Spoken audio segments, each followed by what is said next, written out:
Have a passion for do-it-yourself landscaping? Want to know the best product for the job? See what happens when contractors team up with different suppliers each week to bring homeowners the best of both worlds.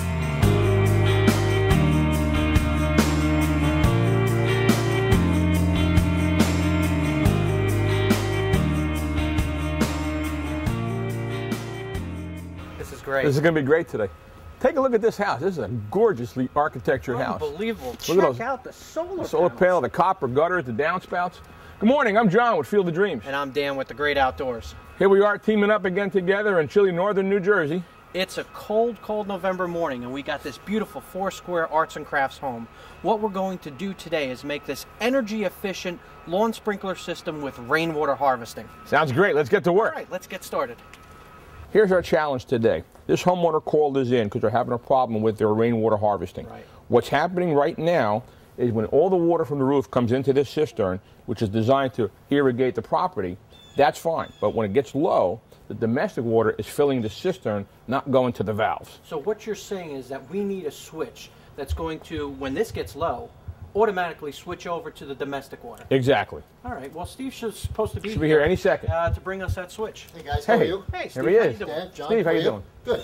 Well, I brought the switch for you. This switching kit will go to the domestic water supply. Once this tank is full, the pump will automatically use this water for the irrigation system. When the tank empties, as it will eventually, this switching kit will take the domestic water, turn that on. There will always be a constant supply of water until the tank can replenish itself. Let me ask you something. How does this know? I mean, is this some sort of a smart controller? What is? How does it know to switch over to domestic? Within the tank here is a pump. There's a float switch on the pump. When the water gets down to a certain level, once the tank is empty, the switch will kick in and will turn on the domestic water supply so that there's always water no matter what. Sounds simple Sounds enough. perfect. Let's get it in. Let's do it. Water harvesting is in great demand now because the common denominator within the green industry is to go more green.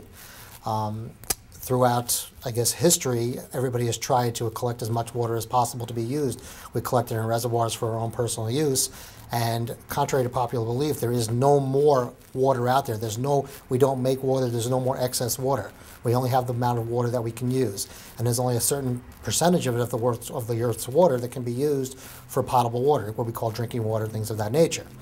So the demand right now is to collect as much rainwater as possible, and to alleviate that, obviously, it doesn't always fall the way we want it to, but when the rain does fall, we can collect it and use it when we need it, where we need it. It was a natural application to put that into the irrigation system and make that part of the cost savings as well.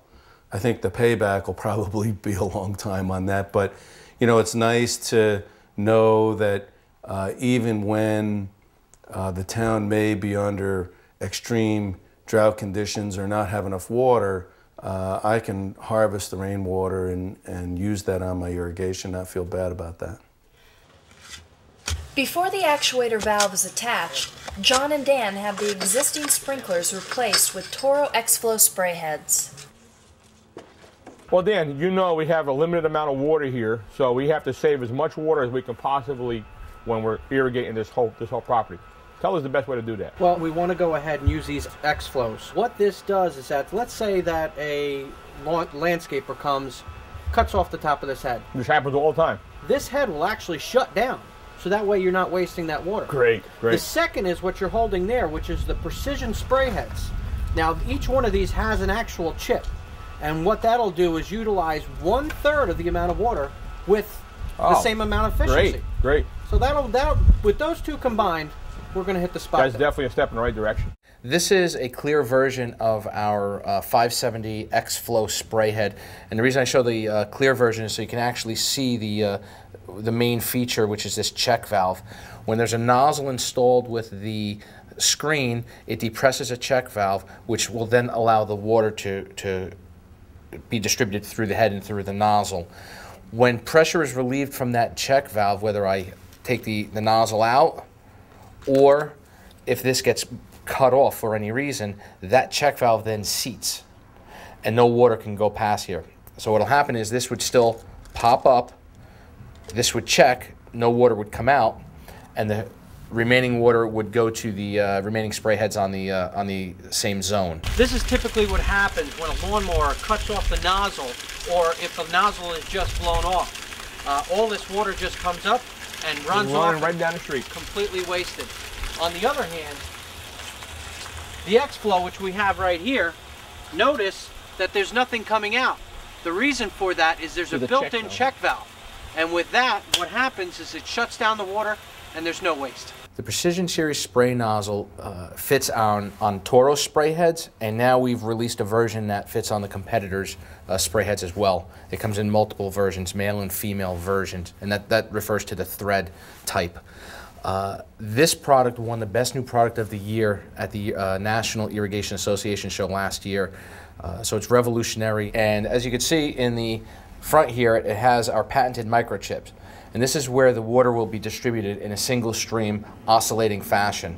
And because of that, we use a lot less water, however, we still distribute 1 inch per hour.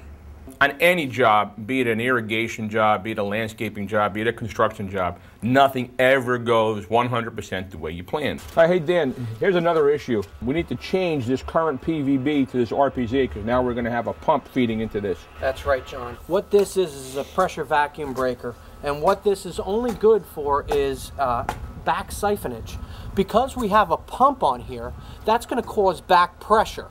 A big difference in the irrigation system. So what we're going to do is we're going to utilize this, what this is an RPZ, or a reduced zone pressure breaker. With that, we're not going to allow any of this rainwater harvesting to get into their domestic drinking water, which could be very harmful. Exactly. So exactly. Let's get that installed. Let's get the plumber here and we'll have him go ahead and do this. Sounds good. Your drinking water is everything to you.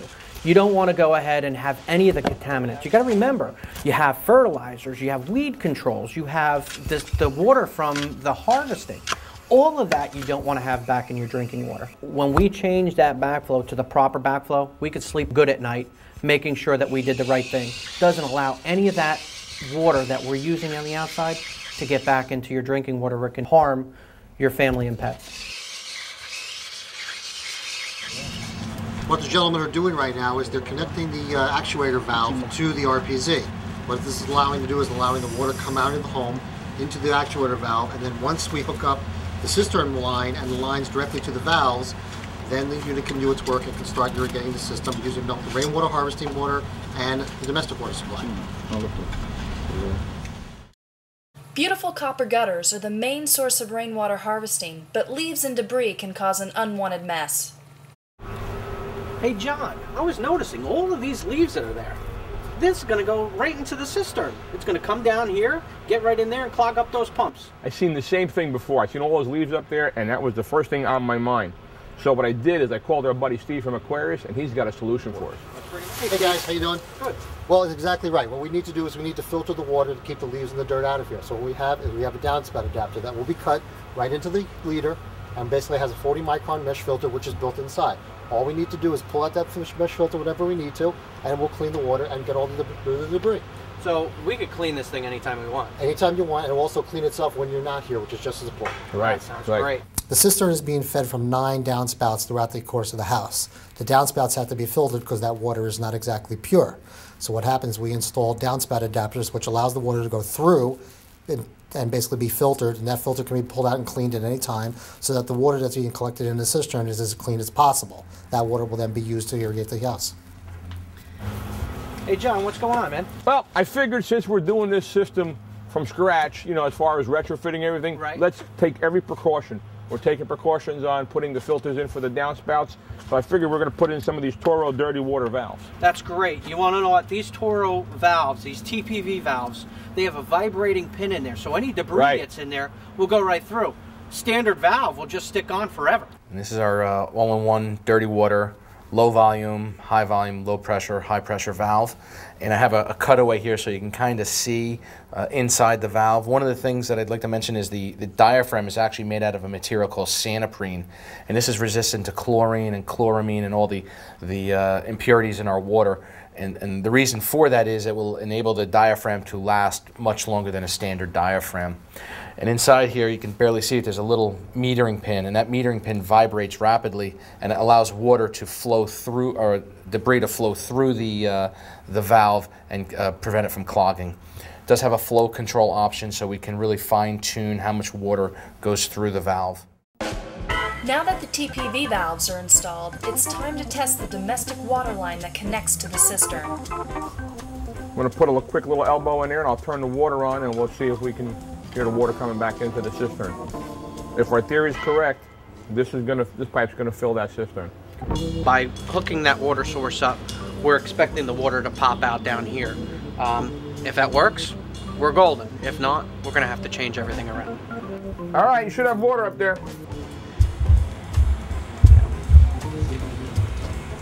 It's going to be dangerous here. I'm going for it. Have fun.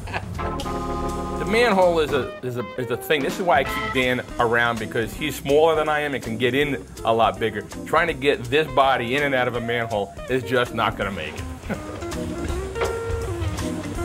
Shouldn't have had those donuts. Hey Dan, I need this ladder. Yeah. Now I'm going to expect water to come out of here, right? Let me know when you're ready. Ready?